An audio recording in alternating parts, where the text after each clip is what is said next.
Before the pandemic, about 23% of people worked off-site at least part of the time. Since the pandemic, that number has increased to maybe 90% for most people. And yet it creates this problem, which we're going to explore in today's episode.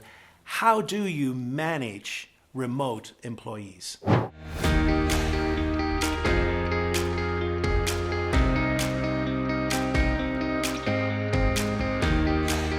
Today, I want to cover 5 areas that will truly help you when it comes to managing remote employees. Stay tuned because I believe 1 or 2 of them may be quite surprising. When it comes to managing remote employees, the first of the 5 areas that I'd like to explore is how that experience is hitting each of your employees very differently. I know in working with various companies in the past year that I have chatted with different leaders and managers, and it's been interesting hearing their stories and how this experience has impacted people very, very differently. Some people, first of all, are single, they're home alone. And so what they've been able to do is really dive into their work without any disruptions, and in many ways, they're enjoying the experience of remote work. For others who are single, they've found it incredibly a lonely experience, and they're craving for connection with other people,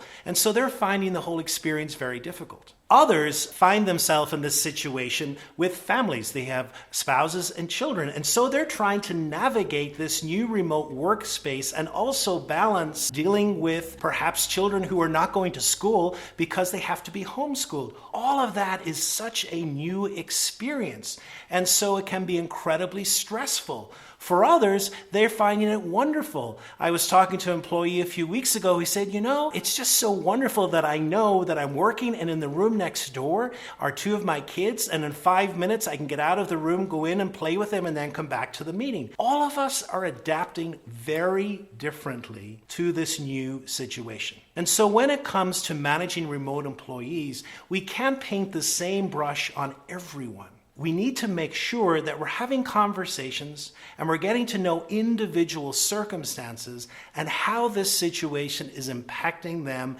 impacting their mood, impacting their emotions, and impacting their work situation. The second area is to define expectations. And so as we've moved from the physical place of work into a remote experience, we also have to, in some way, look at the expectations we have, especially around communication, especially around turnover of projects, especially around perhaps, say, what the workday looks like. Very often I find that these were missing conversations. And because they were missing conversations, they also led to some misunderstandings. And so I would suggest have some clarifying conversations around expectations. Expectations of when people are going to communicate, expectations of when they're supposed to be on the clock and working, expectations around when they're supposed to be available for video talks, etc. All of that needs to be clarified, because if it's not clarified, it can lead to problems as we deal with remote employees. The third area is take time to build rapport. It's kind of like building on the first area we spoke about. This situation is impacting everyone differently. And one of the things that we have lost from the world of a physical workplace where we went to was these wonderful opportunities that we had for small, brief conversations and check-ins at the water cooler or in the snack bar or just outside the building going for a quick walk. And we need to be able to build into the workday some touch points where we're able to check in with the person. Because the problem is, more often than not, is the only time that we meet people is during formal meetings. And so we lose some of these informal encounters. So really begin to explore, how can I build in some informal exploration, some informal conversations with people? Maybe it's just checking in, giving people phone calls, just checking in how their day is going, without people feeling that you're checking in to see if they're working or not, but rather introduce moments where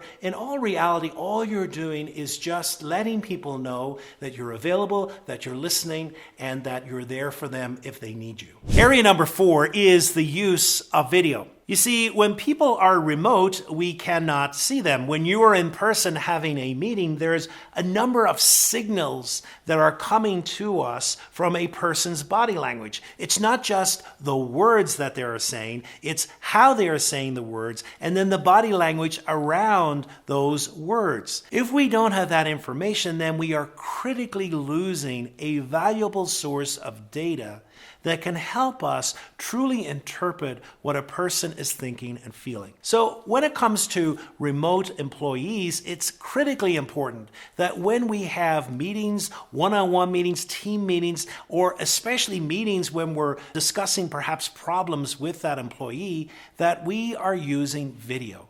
Because video will help us see the facial expressions. They'll help us see some of the body language that the person has. We'll be able to see if there's a disconnect between some of the words and perhaps some of the things that we are seeing on the screen. We'll get to see if they are avoiding eye contact. All of this provides critical information when it comes to managing remote employees. Area number 5 is to build in perhaps longer one-on-ones. You know, one of the things that we've already mentioned is that in a physical workplace, we bump into people every now and again. We have multiple touch points during the day. Much of that is taken away in a virtual setting. And so therefore, when we're managing remote employees, it's very useful to add some extra time that we can really touch base one-on-one with those for whom we are supervising. It's also a wonderful time and an opportunity to ask some really great questions. Part of that question should be around how are they adjusting to the remote space? What makes the remote space perhaps more difficult or challenging? What perhaps makes it more enjoyable or fun as well? For some people, there is a balance there. But that one-on-one time truly helps us get to know the person a little bit better and gets to know their unique needs. As I've already expressed, everyone's situation at home is different and their challenges are different. Our expectation of a person who is single needs to be a little bit different perhaps from a person who is dealing with some children who perhaps might have to be schooled at home this week. All of that allows for us to be a little more flexible in how we are supervising and managing that person. If there's one thing we know, it is this: remote is here to stay. And so we have to become more accustomed in dealing with employees, in remote employees, remote workflow.